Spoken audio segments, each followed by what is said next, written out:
Good afternoon. First, let me begin by thanking Ms. Johnson for inviting me out to this forum. This is a very important piece of being an effective law enforcement agency. In fact, I have a series of community meetings that I'm going to be setting up in the coming months in 10 different locations throughout Athens Clarke County, because it'll allow me the opportunity to do what I'm going to do tonight, get out and share my vision of the police department with the community, but more importantly, it will allow me to get out and engage and listen to the community. I've been in law enforcement for over 31 years, going on 32 years.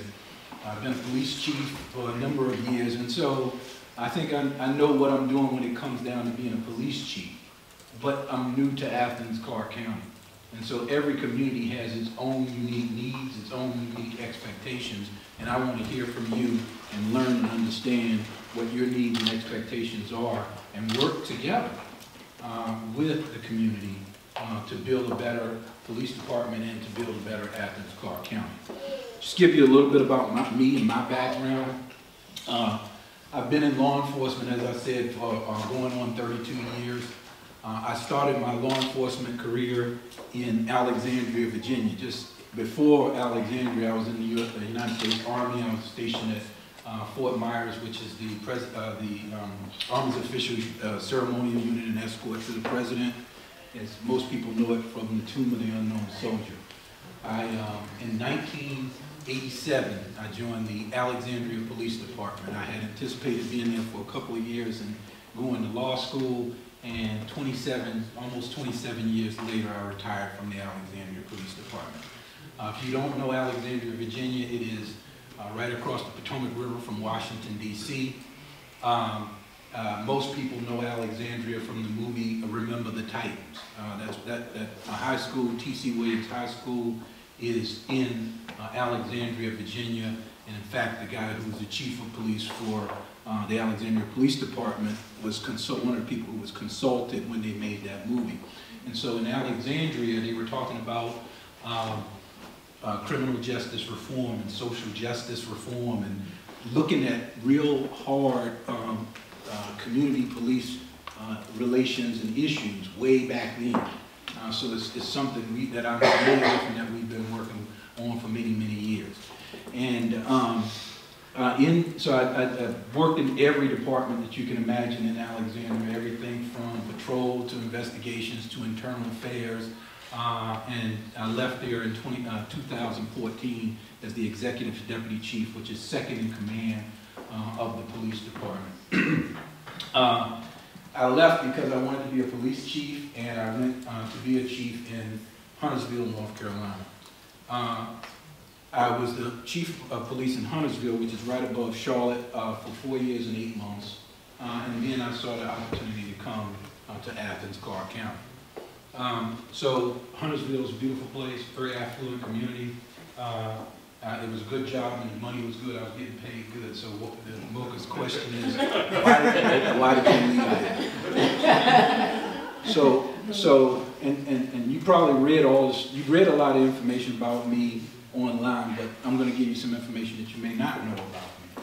I was born in Queens, New York. I was the youngest of four siblings, and I was raised by a single mother.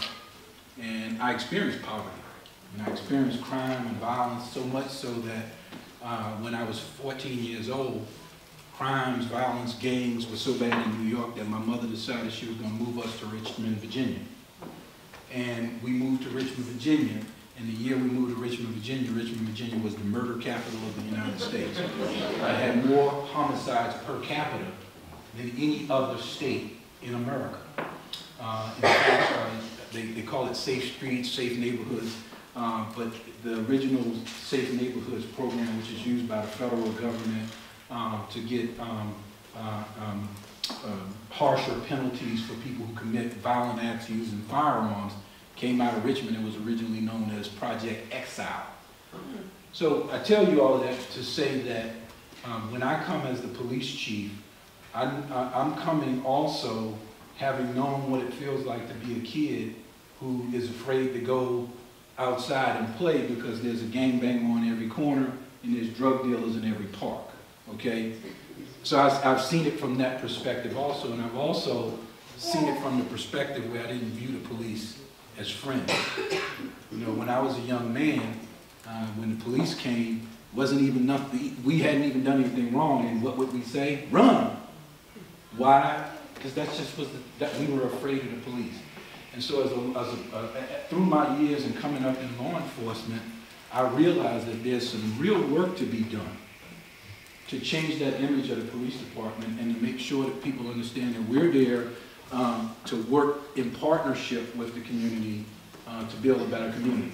Main reason why I left Huntersville is my mother, who was my idol and my mentor, she passed away in 2000, but if she knew I was working in Huntersville, she would have told me, you're wasting your talent, right? Because to come out of poverty and crime and violence and to somehow escape that and to go on to achieve a master's degree from Johns Hopkins University, a graduate of the FBI National Academy for Law Enforcement Executives, and to be sitting in Huntersville, North Carolina, where I had very little opportunity to impact the lives of people who need someone like me to impact their lives.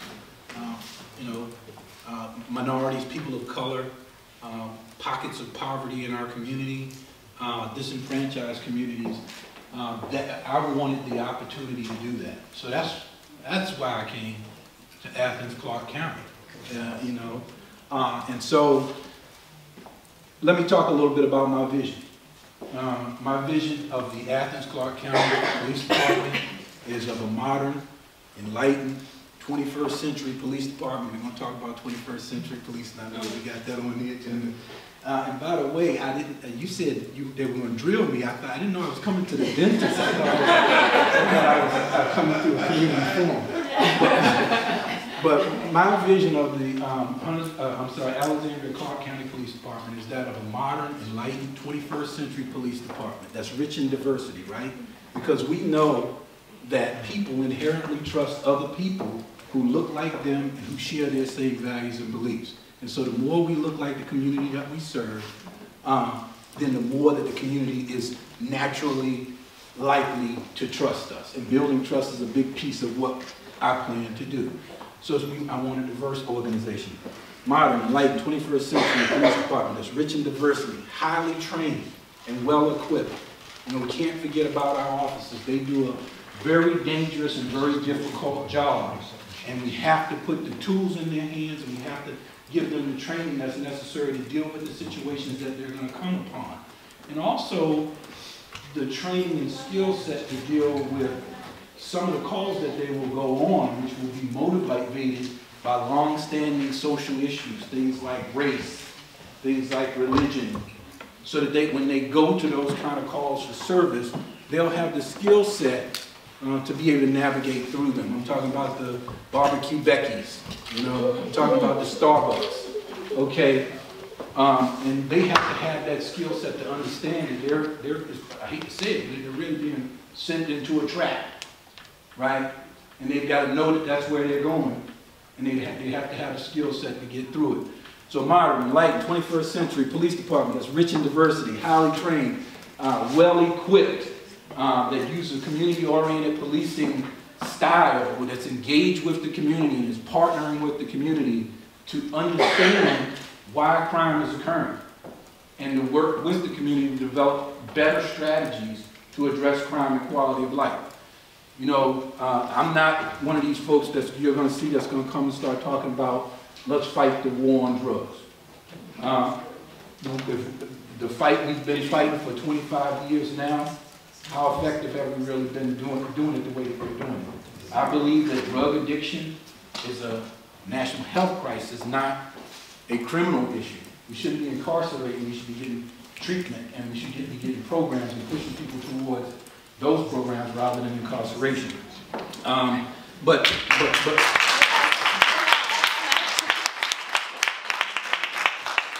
also believe that mentally ill people shouldn't be in jail. People with mentors should be getting resources, should be getting assistance, should be getting help, okay? They shouldn't be funneled toward the criminal justice system. But unfortunately, our society is set up such that all the ills of the community is laid at the footstep of the police, right? And so if somebody's suffering through a mental crisis, they're going to call the police. And what tools have we had over the years? The only tools we've had, or very limited tools we had, aims them towards incarceration. And so my argument and my message to my officers, my expectation is that we should be looking to deter them towards alternatives. Community-oriented policing involves partnerships. What is the most valuable tool that any law enforcement officer or any police chief has? You need a gold star, right? Because the ears and eyes and involvement of a community are the most effective crime fighting tool that any law enforcement, any police chief and any law enforcement agency has, right? Because if you make the decision that you don't want crime to occur in your community, it won't occur. If you sit back and say, I'm not going to get involved and I'm only going to let the police handle those problems, we're not going to be very effective at all. So I'm asking for involvement. I'm asking for communities to come in and take ownership of their community and to work with us to address those issues. Let me talk about some more of the vision that I have. The next step in my vision is of a procedurally just law enforcement agency. And what do I mean by that? I mean that I expect every one of my officers, every time we engage with the community, to treat people with dignity and respect. Because most people are not bad people. You do have a few that are just, you know, heinous people, but the majority of the people, the large majority of the people that we encounter and that we meet are good people that are having a bad day. And most of the time they need help rather than incarceration. And so where the opportunity affords itself, I want them funneled towards alternatives to incarceration. I know one of the things that I've seen, I've been watching you. You've been watching me, I've been watching you, and I know one of the things that you're talking about is legalization of marijuana. You know, my position is, you know, I don't usually take a position when it comes to the law. I let them fight that out. But what I will say is, I want to find an opportunity to stop having officers charge young men and women with possession of marijuana. Because early on in a young person's lives, when they are most likely to be experimenting, and they get caught with a joint, and if they get that criminal charge and that conviction, that's going to stay on their record for the rest of their life. Think about how many times that's going to impact their opportunities to get jobs, their opportunities to get clearance, clearances for Secret Service clearances and things like that. And so there's got to be a better way, right? There's got to be a better way. So now you're going to have citizens that are calling in and saying it's illegal, they're in the backyard smoking weed, and you need to do something about it. So my officers can't ignore it. But I agree, we need to take a hard look at that because that's going on. Procedurally just policing involves treating everybody with dignity and respect, giving everybody a voice when you're dealing with them, when you're talking to them, being transparent and neutral when we're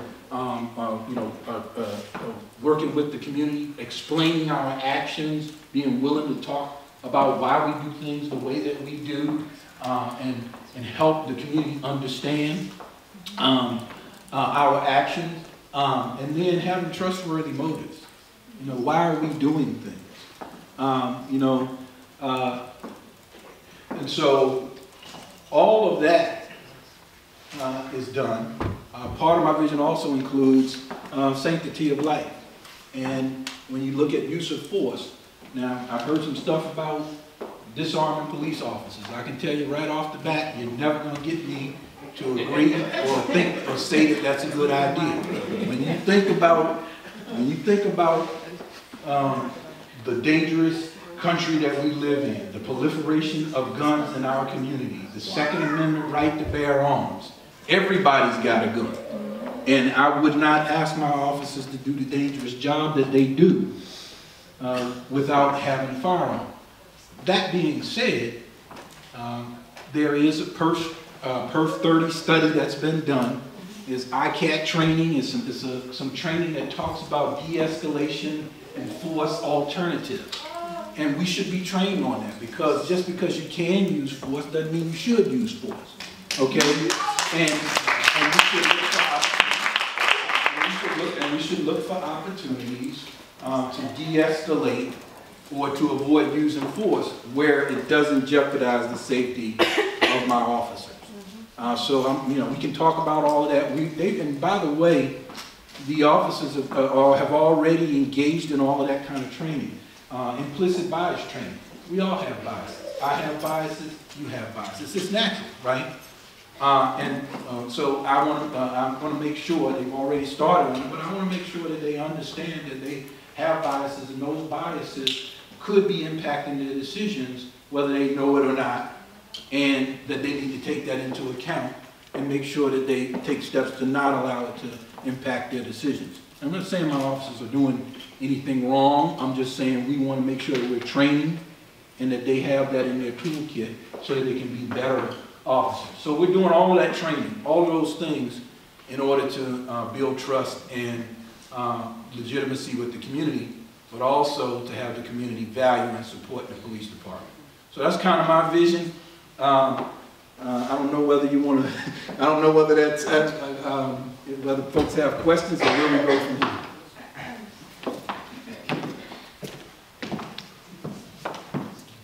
All right, give it up. You can take a seat. Grab a bottle of water. Beto from Athens Immigration Rights Coalition, come up. And also, I will say my daughter, Daylin, she represents for Teen Social Justice. So she sent out a survey to the youth, and we sent out a survey to some of the teen social justice children. So she has a few questions that she would like to ask, so come on up.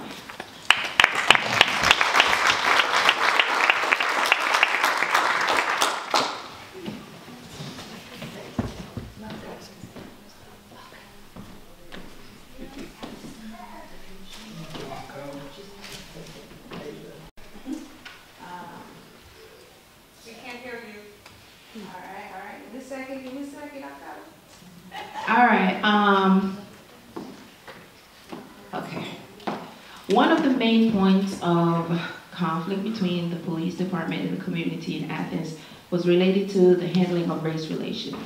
How will you work to improve race relations with the police department and the community within the next 90 days?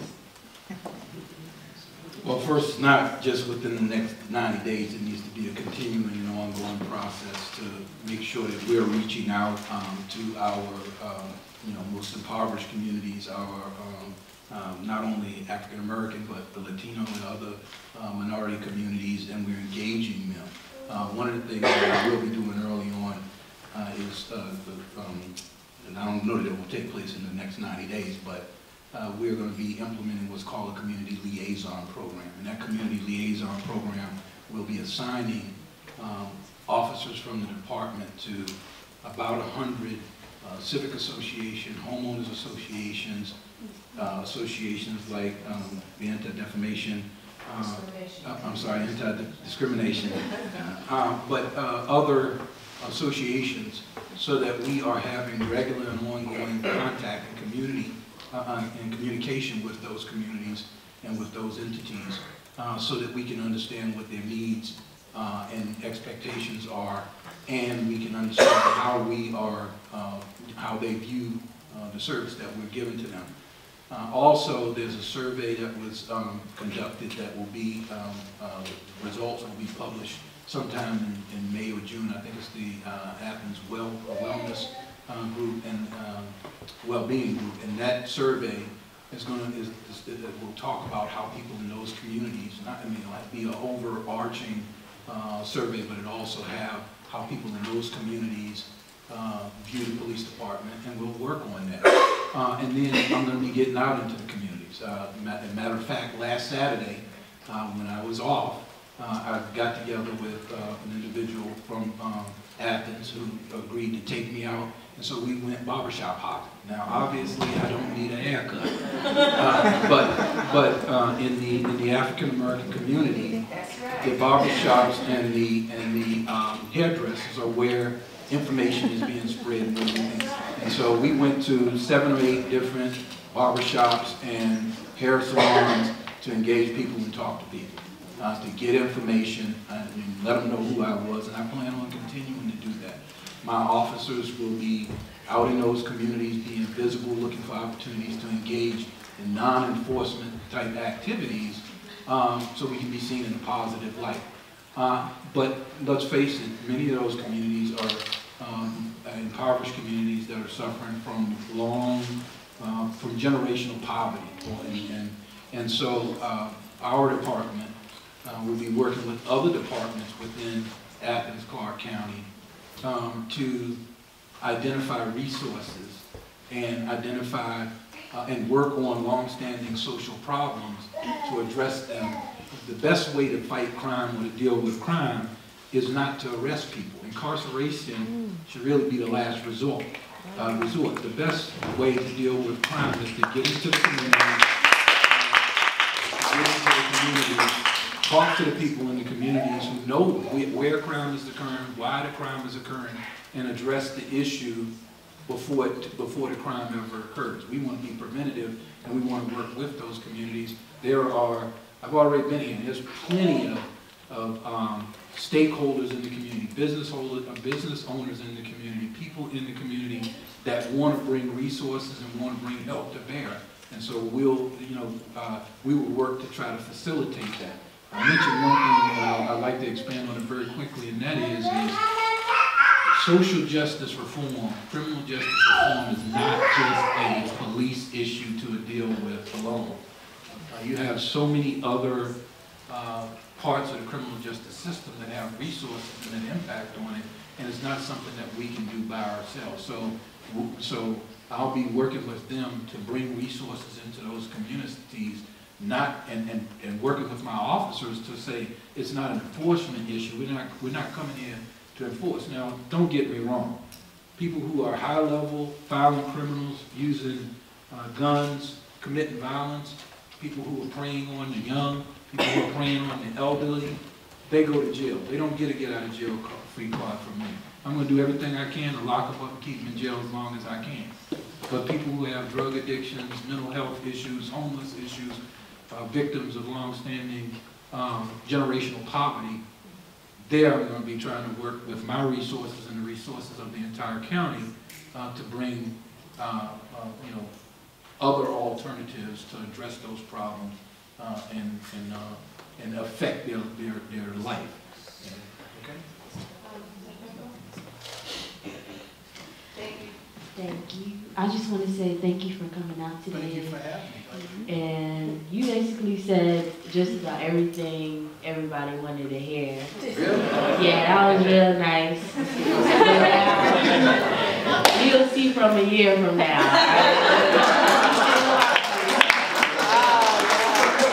And my response is, don't trust me, try. Thank you.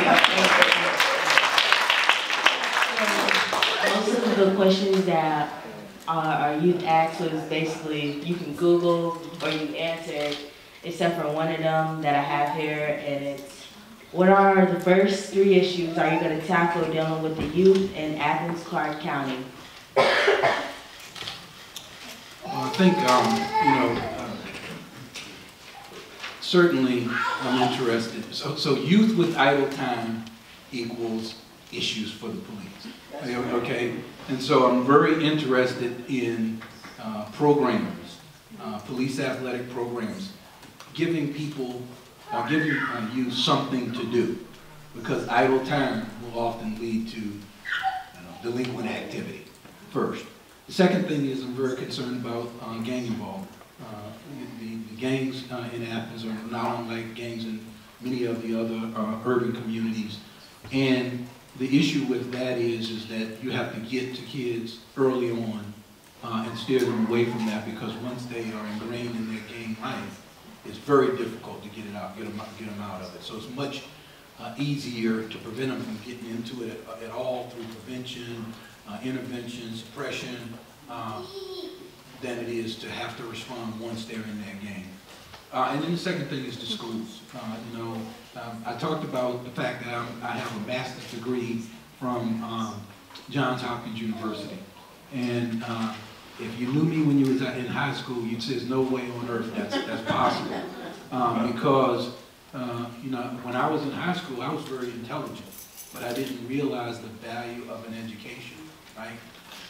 And I was too busy trying to be cool and hang out with my buddies to get good grades. And so when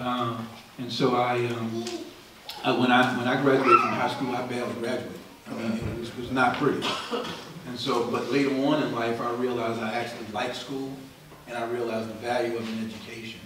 And so, what am I going to do is I'm going to get in to talk to youth, to explain to them the value of that education and how and help them understand that I was lucky. And I just got lucky, and I was blessed. I was blessed by God. For whatever reason, He brought me out of that. But I think the reason He brought me out of it is because I have a message to take to the schools to share with them. And then the last thing that I would do with the youth is I want to mentor them, I want to talk to them, I want to get them in a room, and I want to share my thoughts and ideas with them, because the system all across America is set up to help you fail. I mean, it is. When you think about it, young people, particularly people of color, there are so many traps and so many opportunities out there for you to fail. That if you get it wrong early on in life, you are going to be destined to failure. And so it's important that we have positive role models. We have law enforcement officers. We have people from all, from the community and all different stakeholders that are talking to kids and explaining to them you can be successful. You can be a doctor, you can be a police chief, you can be the president of the United States if you want to, and pushing them in positive directions. And so those are some of the things I'm going to be doing because young people need to get it right, and you got to get it right the first time. And it's hard to say, but you got to get it right, because once you get that, get an arrest on your record, or once you get involved with drugs, you're set up for failure for the rest of your life. Thank you.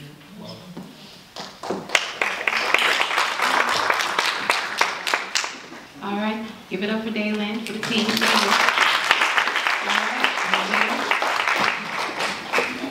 So before anything, let me say something in Spanish, porque realmente tengo mucho respeto por mi comunidad, especialmente por los que vinieron hoy de la comunidad inmigrante. Muchísimas gracias. Su presencia es importante en este foro para conocer al nuevo jefe de la policía. Y la gente que nos está viendo en Facebook, en vivo también, bueno, es importante, estamos viviendo momentos de cambio y, bueno, quiero decirles, darles mi admiración por su apoyo y el respeto que muestran para estos momentos de cambio. So, first of all, welcome to the community, to Athens. I think Mocha, you and I, we have many things in common. We are people of color. You guys have more color than I have. I don't have much. My family was very poor. They don't give me much. And I admire you. So we are outsiders. I've been living in this community for 19 years, maybe more time than many people who lives here, even people some born in Athens. Anyway, we have those things in common, and I think I sympathize a lot with you and your approach and your life. That you're coming from the ghetto, from the barrio, and you understand that part. And also the vision, be well capable or dream in a better place. So first of all, let me say that I brought my attention that you mentioned modernity. You want to modernize our police department. And it's very interesting because when I get here in USA, everything was modern. It was very nice. And one of the things that brought my attention was the idea, this phrase police told me when they were here stopping. I am the law. So, and it's the last thing I will expect in a modern, because I heard that in my city hall country. And, but it was the last thing I did expect to hear from a police officer. I was expecting that he understands that he's a servant and that his salary is being paid by my taxes, you know, for undocumented immigrant taxes, by the way, though. But anyway, so that is one of the things I want to point out. The trust, you mentioned that the trust is a pillar of the police. Unfortunately, for us to trust the police, we trust the police, especially Hispanic police officers. But sometimes they go and knock the door, and after them is immigration customs enforcement. Nice. So this collaboration, then the community stopped trusting the police officers because it's this relationship between police and deportation. Now I want to say that also that crime versus criminalization, we talk about crime and solving crime, but there is a real criminalization. I think it's good to take it from the history aspect. We know that police is being used to force, to impose unjust laws. So I'm talking about Jim Crow, and it was 60 years ago. And today is the new Jim Crow. Today is the Juan Crow law. So we really live in this state of situation where driving without driver's license is a pipe of deportation. So my only question, my community, the migrant Hispanic community, sent me to this chair to ask is if you are willing to stop arresting people who drive without driver's license.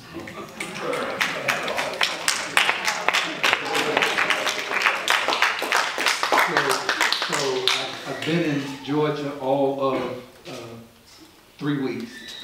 So I have to understand what the law requires that we do. And so what I would say is that I'm going to require my officers to follow the law. Now that being said, what I will tell you is that we're not ICE enforcement agents. We will not be enforcing 287G. We don't have the personnel and resources to begin to enforce immigration law. Also, immigration enforcement is contrary to community-oriented policing and what we're trying to do. What I mean by that is the foundation of community-oriented policing is building trust with the community, right? And so if you don't trust me, if you're afraid that you're going to be deported or that we're going to, take you to jail for immigration issues, then you're not going to be willing to sit down and talk to me about shootings, about issues in the community, and come forward as a witness and be active in this partnership that I need you to be active in for us to be effective at fighting crime. And so we're going to, if the law, whatever the law demands me to do, that's what I'm going to have my officers do as far as enforcement. But certainly we are not expected to be, and we're not going to be out enforcing immigration laws. Now, I don't know what the law is as far as if they're stopped and they don't have a license, whether they have to be taken into custody, and what the sheriff does once the person arrives at the jail. I'm sure there are laws or rules that dictate what the sheriff has to do, and he's going to follow the law. But we're not immigration or ICE enforcers. And we want that trust, and so we won't be enforcing it. I can tell you also that in Alexandria, there's an area called Arlandria, which had a very heavy population of El Salvadorian, many of which were illegally here in the United States. And there we were extremely effective at working with that community to address many issues, because we took the same stand that I plan on taking here in Athens Clarke County, which is we don't do that. And also understanding the culture, because there were cultural differences that was causing some issues there. And I'll give you an example if I can. For example, we had an instance where people were at a park, and there was complaints that continued to come in where people were urinating in public. And when we went and talked to the community leaders, what they explained was they came from El Salvador, and they lived in many of them in the outdoors in the agricultural community, and what could be more natural than going over to a tree and doing what you expect to do. So we had to take the time to sit down and educate and make them aware that this is not culturally acceptable in the United States. And so enforcement there would have created more of a barrier, but we were looking at the root causes of what was occurring and then figuring out how to address that. So, sorry. Can I answer? The stand I took originally about talking a little bit about the civil rights movement is because it was illegal for a black person to ride in the front of the bus, and it was illegal for. The police was used to beat people in the streets who were protesting that unjust law. Now, I'm saying the driver license, the way it was constructed, was to affect a community. It was built to disenfranchise people of color, migrants, people who don't have access, who has been denied the right to have a social security number. And what many African Americans has been doing it. And this is more broader because racial profiling is part of this philosophy, the unjust law, the way the law has been constructed. So I just really want to see what your stance on compromise, because we are living not in easy times. I mean, if you heard the rhetoric we heard from the top government, from Trump administration, portraying a group of people as a criminal just because their immigration status, like brown people equal Mexicans, Mexicans equal criminals, then police officers, when they enforce that law, the lawyers, when they build the law, they build that law under that set of mind. And so I just want to bring this up because it takes more than to respect the law. Martin Luther King said that we have the obligation to resist unjust law.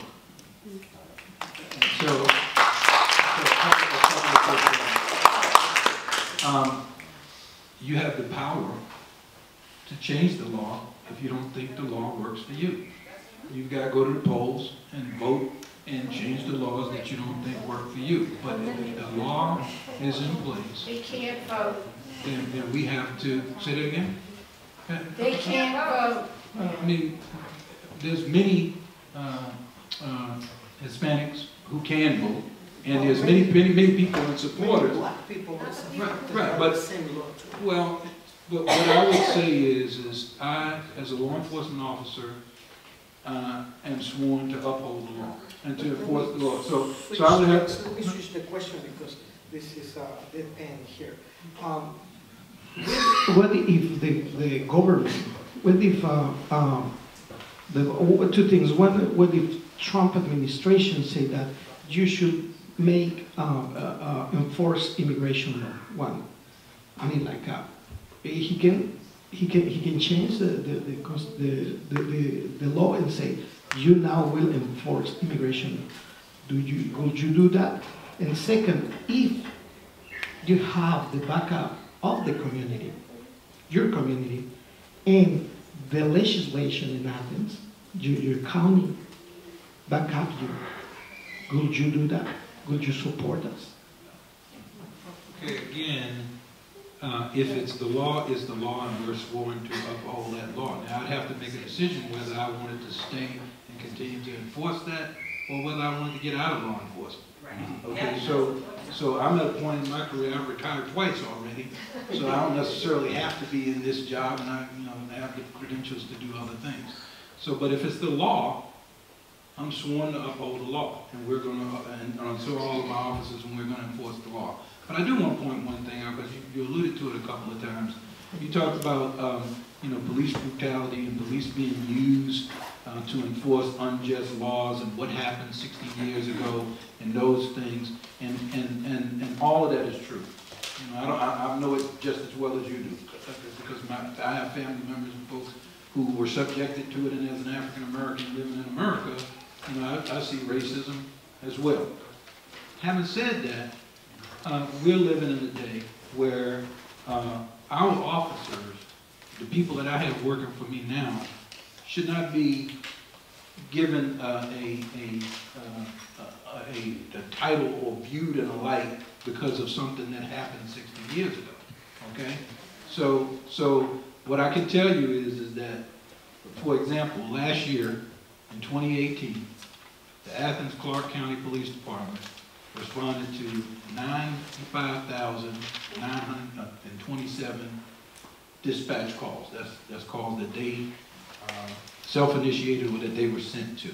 And they had a total of 55 citizen complaints.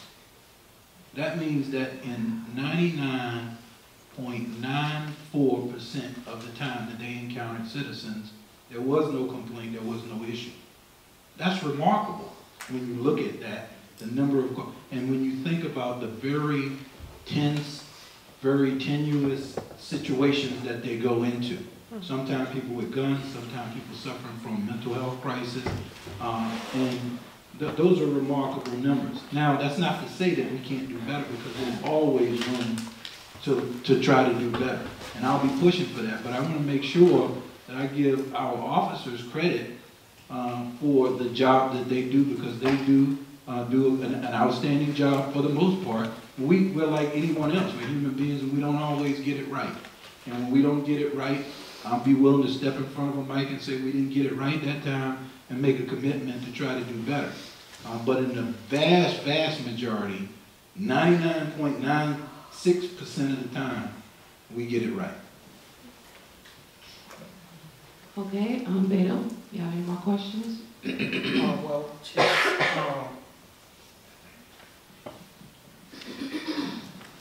I know that this is not a long time for you to present a real position on your constituency. I just want to let you know that we have around like a 10% or 15% of Latinx community, that we don't know how many immigrants are among those community, and we don't know how many undocumented immigrants are. Most of our families live in mixed status family, meaning that one of the members is American citizens. So when we do something to an immigrant, it affects their family. So we affect American citizens. Many times they cannot vote. They're like 3-4 years old, but they're still Americans under the Constitution. But what really worries me is that the first image you bring to the table is the cultural, as you mentioned, the cultural behavior of immigrants urinating in the streets. I think that maybe you have more image of immigrants like those who are in harbor right now, like those immigrants who are winning a prize or the Grammys in this year, these jazz players who are DACA. And the first image you bring is that well, but that worries me personally. Well, I'm not, I will apologize if that offended you. That wasn't what I was trying to do. What I was trying to explain to you that it was a cultural difference that caused an issue there, and a normal response from a police department would be for an offense like that to charge them with disorderly conduct, urinating in public, or what have you. But being a modern, enlightened police department, we chose to figure out why it was occurring and then work to a solution outside of arrest. So I apologize if I offended you. I didn't mean to offend you, but, and I don't want to leave that image. I have much respect for all cultures, all races, and whether they are here illegally or not here illegally, it doesn't matter to me. We're not ICE enforcement agents, and I need to have a relationship. I want to get out into those communities, sit down and talk with people in those communities, and build a relationship with them, and I can't do that if they don't trust me, so I want them to build that trust. All right, ladies and gentlemen, this is Dr. Beto, and I'm going to go ahead and open the floor, and we're going to take about 5 questions. Take it easy on me now. All right, you know how we do, and you know how the library do, okay? If you can just line up, come up in the middle, I will bring the mic over to you. You made it through that one, Chief, you made it through. You made it through that. Round 2. Thank you so much.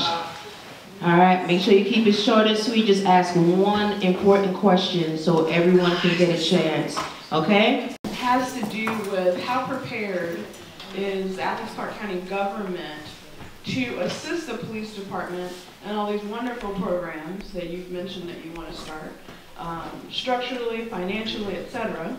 How prepared is, what commitment do you have from the Athens Clarke County government to assist you with that? So any police chief that is thinking about coming to a new community is going to do his homework and research, what the commission, what the manager, and what the government has planned. What I can tell you is what I haven't had the chance to sit down with them yet. I'm only 3 weeks in. But what I can tell you is when I am doing my research and doing my homework and talking to the manager in the hiring process, they're saying the things that I want to hear. They're saying 21st century policing. They're saying transparency in policing. They're saying the 6 pillars of community-oriented policing that came out of the President's task force report on law enforcement agencies. They are saying things like transparency. They're saying that they're committed to giving us the resources. And obviously there's financial limitations, but they are indicating that there is a willingness, and not only a willingness, but a desire to do many of the things that I think are important to making our police department effective. So I do feel like I have a commission, a mayor, and a manager who are going to be supportive of the things that I'm trying to do. We are an amazing little town, and there are many of us who know each other in lots of ways, and we love each other, black, white, whatever. And we are not Charlottesville, Virginia, but I watched those boys with torches walk through that town and thought, where are the police? Do you have a plan if something that crazy comes here? It's just not gonna, because we're just amazing, lovely. But do you have a plan? So we monitor, all of the social media. We are aware of any planned events that are coming here, and when there are events that could generate that kind of a response, certainly we would sit down and do an operational plan to make sure that there's separation between groups that have differing views about a certain issue, to where we would make sure that it was safe for folks to be able to exercise their right to free speech. However, we can't stop folks from exercising their right to free speech. A torch? Well, a lit torch? Well, I mean, now if there's somebody that's doing something that is a danger to someone, then we can stop that. But we can't. But you're going to have occasions where there may be protesting, and you may have opposing views. Now, as long as they're not doing anything that's unsafe, then we would have to allow them to exercise their constitutional right. But now, if they were doing something, burning somebody, throwing rocks, driving cars into crowds, we would make sure that we did an operations plan that would prevent that from happening, and we would not allow that to happen.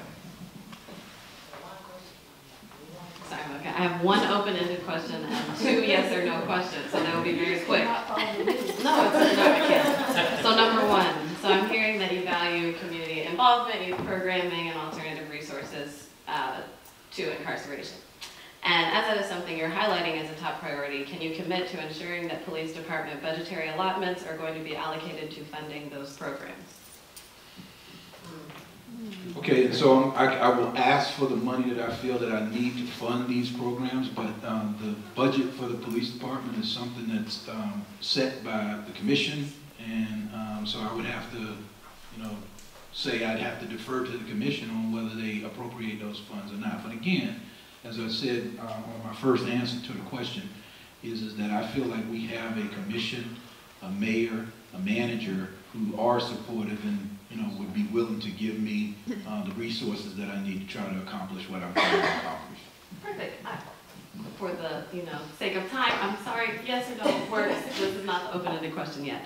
So to underscore Beto's point about the driver's license issue, I understand that there's multiple areas for discretion within the criminal justice system, beginning at the initial police contact. So as discretion is something that can be addressed via departmental policy, will you commit to promoting more discretion in the department when encountering individuals without a license? For example, encouraging officers to commit to issuing warnings in those scenarios. So I, again, have been, it's not a yes or no answer, I'm sorry for that, but I haven't been here long enough to give you an educated answer to that question. I need to understand what the law is here first and what I'm required to do, and then I can come back and give you an answer to that. Until I have gotten that information and understand what the law is, I can't give you a yes or no answer to that.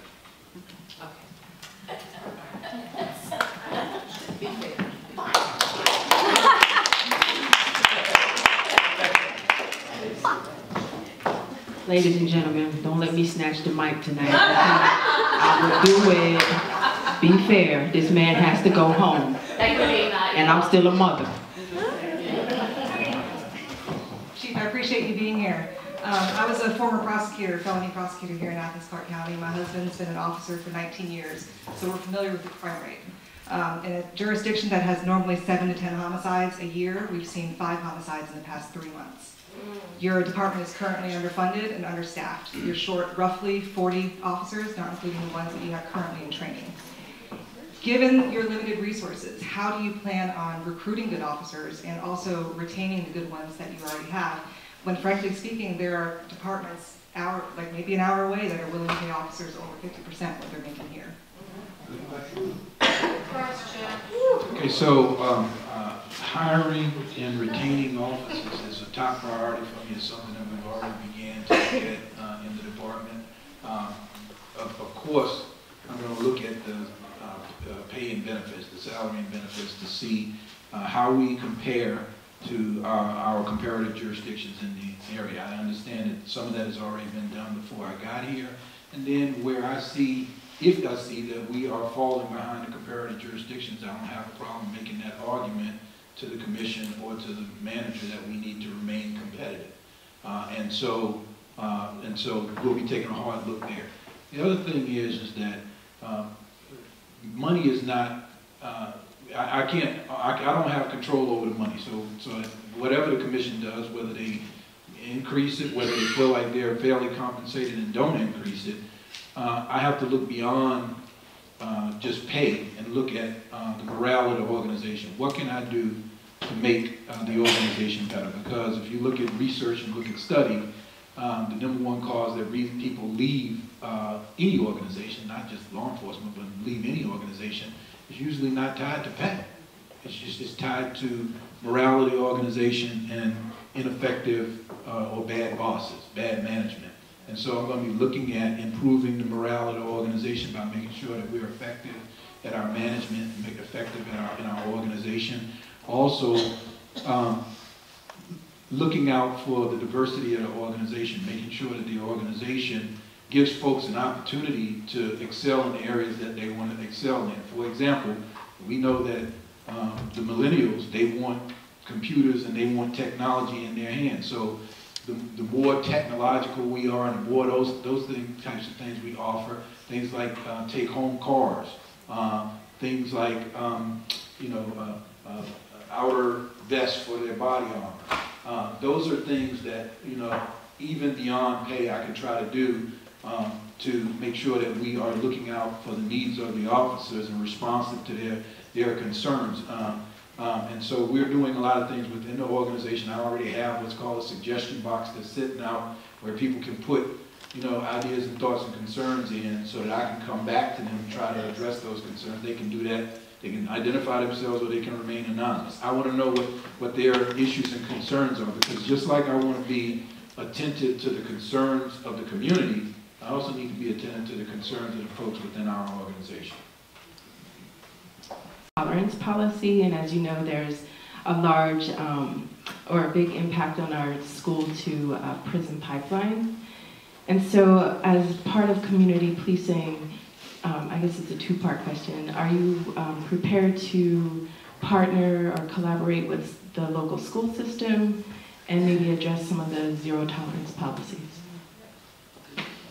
Sure. So absolutely, I'm willing to collaborate with the school systems to try to work on alternatives for low-level, nonviolent offenses. Absolutely, we want to be steering them away from the criminal justice system and incarceration. We want to steer them toward resources in Mecklenburg County, which is where Huntsville is.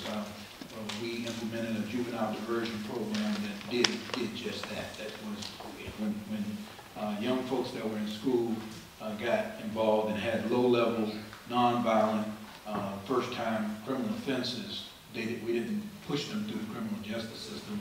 We diverted them and we brought them resources, not just for them, but for their families, because oftentimes the reason they're acting out was something that was going on in the home. So we would divert them and allow them to be diverted. I hear you loud and clear.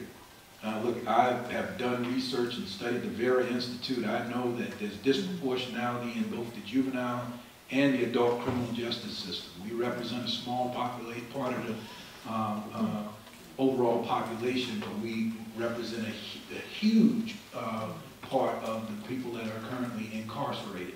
There's disproportionality in the criminal justice system, and I've worked on that in both Alexandria and in Mecklenburg County to try to figure out how we could reduce the jail population, safely reduce the jail population, and address disproportionality in the adult and juvenile criminal justice system, and I'm willing to do that here. So, yes. Does that answer your question?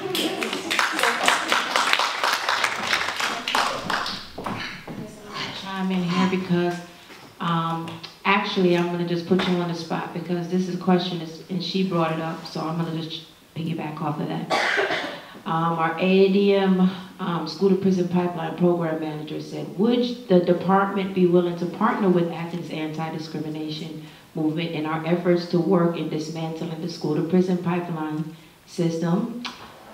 We just donated 1,000 books to the jail. We work on, we have a youth program called Teen Social Justice, take kids to different places. If so, she said, who could be our point of contact when this programming begins?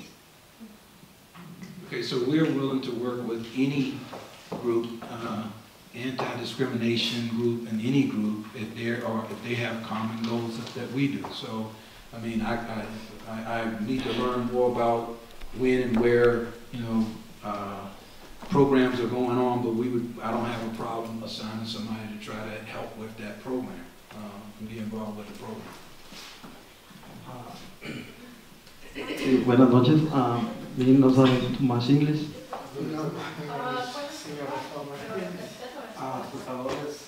Salvador Sánchez. My name is Salvador Sánchez. Pasa que ahora en la mañana, a las 12 de la mañana, Today, this morning, by noon, andaba trabajando aquí en el hospital I was en working Santa here María. at the Santa Mary's. Entonces fui a comer allá a mi casa, pues. Then I went to Ujú. Cape. Entonces agarré mi carro So I drove. y como allí en el trabajo pues traemos el casco, ¿no? Entonces siempre I have my helmet. tenemos que usar un paño. Yo uso un paño para el sudor. So I do something for the sweat. Ah, entonces me llevé el paño. Entonces cuando yo agarré el 10, miré dos State Patrol que venían atrás de mí. So I was driving over the 10, and it was 2 patrols. Ujú. Entonces se pasaron de giro ellos. So they Ujú. Entonces adelante yo agarré el 29. Then I took the 29. Ujú. Entonces venía otro State Patrol de acá del 10 al 29 Patrol. y ese venía atrás de mí. They follow me. Entonces yo traía las luces apagadas del carro, ¿ah? Entonces me paró. I had my lights off, so he stopped. Entonces me paró que porque traía las luces apagadas. That's why I had Ujú. my lights. Y también por el paño, que según que lo traía, entonces me Because the thing in my head. trató de decirme que yo era un hippie, algo So he de tried to tell me that I'm a hippie or Ah. something like that. Telling you as well. It's a hippie or something. Ah, entonces, ¿qué pasará allí? So basically what's going on? Ujú. Can you Was he saying it was state police or was it? Can you So repeat basically- the information? Basically, he was working and he had a bandana because the sweat, and he took the lieutenant was police there, but then when he turned it to 29, the patrol follow him. Parentheses, that is very common, that police following you because you're brown. So he was followed and then he was stopped. This is noon Por no lights, because he doesn't have the lights porque estaban nublados, ¿no? Porque and because it Muchos was carros- cloudy, muchos but carros many blancos. other cars didn't have their lights on. So, and because the bandeta, because he said like he looks like hippie or something. And so what I would say is this didn't involve Athens Clarke County Police Department, so you would need to, you would, let me say, this didn't involve Athens Clarke County Police Department. And so he would need to contact state police, and if he feels like he's been discriminated against, then he should probably make a complaint to them. Now, but state police and all of my offices have in-car or body-worn cameras. And so anytime that they affect a stop, it's being recorded.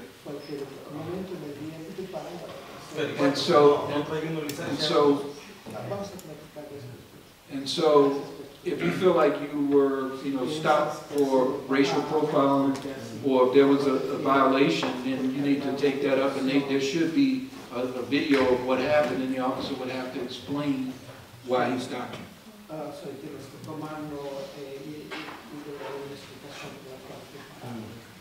Okay, gracias. Thank you. Gracias, de nada.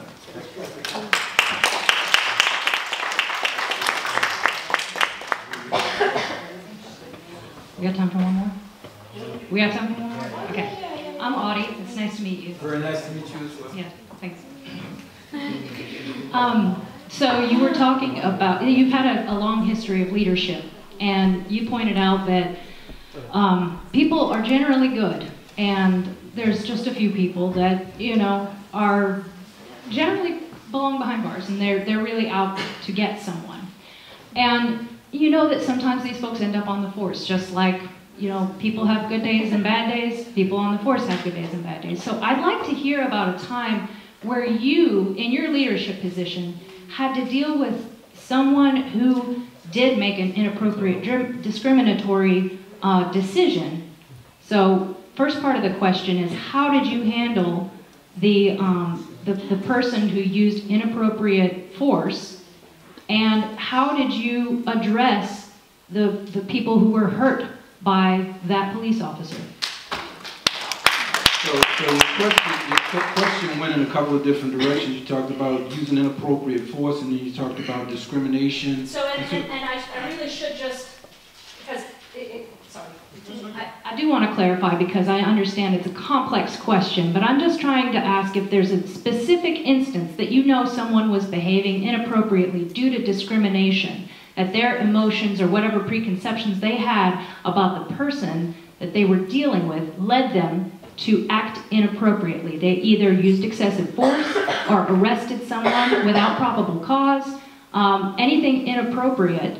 That, you know, I mean, we've seen instances that have sparked horror in communities, and you know, you talked about some of this. So number one, how did you address the person who basically perpetrated that crime, your armed officer, and how did you address the community who was affected by that and the individuals who were affected by those choices?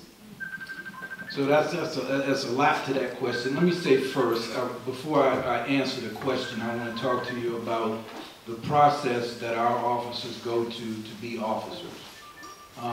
You know, before you can become a police officer, there is a thorough background check, a psychological evaluation, a polygraph evaluation, and a number of steps that we would take as a law enforcement agency to vet out those people who have no business being a police officer, they have no business wearing a badge, okay? So we go through an exhaustive process there. However, there are times when someone will slip through the cracks, and or where a person who comes in and they're okay, develops some kind of issue that would lead them to do something inappropriate later on. I don't tolerate that, and when it comes to my attention, I will deal with it decisively. Let me say this though. When every time that an officer uses force or uses excessive force, doesn't mean that it was generated by racist views. Okay, so I deal with the violation, and so I've fired people all the way up to the rank of lieutenant. I have. So tell me about that time. Okay, so I had a lieutenant who falsified information and cheated on the test, and when I found out about it, I fired him. What? I mean, I don't know. That's as simple as it gets. Yeah, I don't want to simple. But we put people in jail yeah. based on the words we say. So your integrity as a law enforcement officer must be beyond reproach. And so if you lie to me and I find out about it, or you cheat and I find out about it, then I'm going to fire you, right? So there's an example. I had an example in Alexandria many years ago where a young officer, he didn't know how to deal with the situation where there was a mentally ill person, and he ended up shooting the person. And unfortunately, he lost his job, okay? And so it didn't, you could say, well, it had to do with race because one was one race or another one was another race. I'm dealing with what happened, and whether it was appropriate or whether it was inappropriate, okay? And so when I find people who violate policies, first off, officers are human beings like everybody else.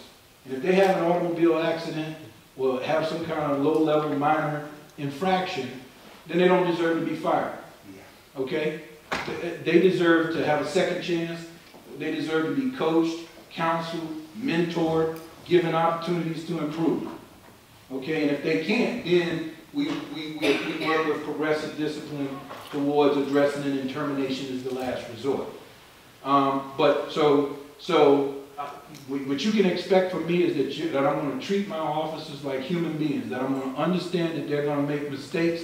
If I tell my officers, I'm going to fire you, or you're going to expect heavy discipline every time you make any little minor mistake, they're not going to do anything. They're going to be afraid to go out and do anything, right? And so I have to be tolerant of reasonable risk-taking, and when they make a mistake. If they make a mistake of the mind, if they didn't know, and it comes to me, then I'm going to be very lenient and very tolerant.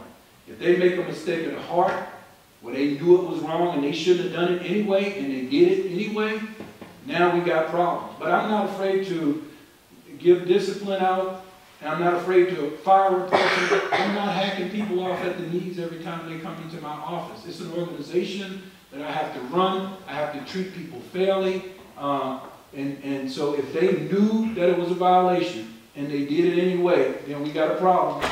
If they made an honest mistake then it's going to be lower level. But let me tell you something. Our officers go into situations where people are armed with guns, where people are naked and on drugs and fighting them, where people are armed. And they are dealing with some very tenuous, very difficult situations. Like I said, we responded 95,927 times, and we got a total of 55 complaints. And only 16% of them were sustained last year. And so my point is that overwhelmingly, our officers do a remarkably good job when they're dealing with very difficult circumstances and situations. Is there room for improvement out there? So how did, the second part of the question was, how did you address the family of the victim who was the mentally ill person? When I mess up, I fess up. So you can expect, I'm not going to hide. I'm asking about that instance, though. We told the family that we didn't get it right and that the officer is no longer employed with the Alexandria Police Department. That's what we did. Okay. Okay? That answers my question. Thank you. So, okay. All right, so ladies and gentlemen, give it up for our new chief. Thank y'all so much. Going into 2019, I just want to make this statement. I mean, there is so much going on. There's so much division going on in this community, and I've just been watching for months, and I've been wanting to say a lot, but I'm not going to say a lot. The reason being is because we don't need any more division. So, do me a favor. Have you ever heard of the 80-20 rule? Yeah. Have y'all heard of the 80-20 rule? Like when you get a man right, you gotta go with the 80% because 20% might not work out. So if you got 80% of what you want, you try to work with that. So what I'm gonna say is let's give him a fair chance. Let's go into